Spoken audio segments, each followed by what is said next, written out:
ഇന്നത്തെ ഞങ്ങളുടെ യാത്ര കോട്ടിക്കൽ ഗുഹാക്ഷേത്രം കാണാനായിട്ടാണ്.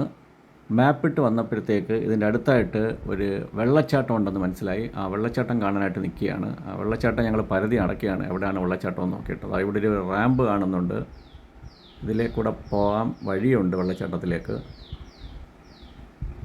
ഇതാണ് റാമ്പ്. ഇതിലേക്കൂടെ താഴോട്ട് പോയി കഴിഞ്ഞാൽ ആ വെള്ളച്ചാട്ടത്തിൻ്റെ അടുത്തേക്ക് നമുക്ക് എത്താൻ പറ്റും. ഇത് കൊല്ലം ജില്ലയിൽ നിന്ന് 10-36 കിലോമീറ്റർ അകലെയായിട്ടാണ്. കോട്ടിക്കൽ ഗുഹാക്ഷേത്രത്തിൽ നിന്നൊരു 4 കിലോമീറ്റർ മാറിയിട്ടാണ്. മാപ്പിട്ട് ഞാൻ കറക്റ്റായിട്ട് ഇവിടെ കൊണ്ടെത്തിക്കും മാപ്പ്.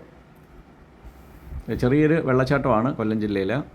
അപ്പം എന്തായാലും കോട്ടിക്കൽ ഗുഹാക്ഷേത്രം കാണാൻ വരുന്ന കൂട്ടത്തിൽ ഈ വെള്ളച്ചാട്ടവും കൂടെ കാണാമെന്ന് വിചാരിച്ചു. ഈ വെള്ളച്ചാട്ടത്തിൻ്റെ പേരാണ് ഇരപ്പൻപാറ വെള്ളച്ചാട്ടം. അപ്പോൾ നാട്ടുകാർക്കൊക്കെ വന്ന് കുളിക്കാനൊക്കെ പറ്റിയൊരു വെള്ളച്ചാട്ടമാണ്. ഒരു ചെറിയൊരു വെള്ളച്ചാട്ടം, ഒരു പ്രാദേശികമായിട്ടുള്ള ഒരു വെള്ളച്ചാട്ടമാണ്.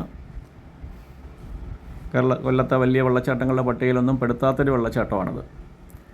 പ്രദേശവാസികൾക്കൊക്കെ വന്ന് കുളിക്കാനൊക്കെ ആയിട്ട് പറ്റുന്ന ഒരു സ്ഥലമാണ്. ഇവിടെ ആൾക്കാർ വസ്ത്രം നനയ്ക്കാറുമൊക്കെ ഉണ്ടെന്നാണ് തോന്നുന്നത്. ഇതിൻ്റെ മേൽഭാഗമാണ് ഈ വെള്ളച്ചാട്ടത്തിൻ്റെ.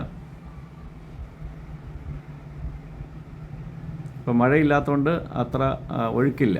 മറ്റേ നല്ല മഴ സമയത്താണെങ്കിൽ നല്ല വെള്ളച്ചാട്ടമായിട്ട് മാറും ഇത്.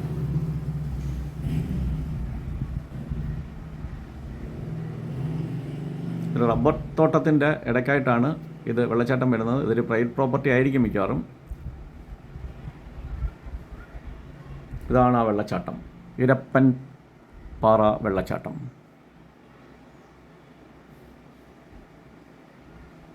ഞങ്ങൾ കുളിക്കാനുള്ള ഉദ്ദേശത്തോടെ ഒന്നും അല്ല വന്നത്, അതുകൊണ്ട് കാഴ്ച മാത്രം കണ്ടിട്ട് തിരിച്ചു പോവുകയാണ്. ഞങ്ങളുടെ പ്രധാന ലക്ഷ്യം കോട്ടിക്കൽ ഗുഹാക്ഷേത്രമാണ്.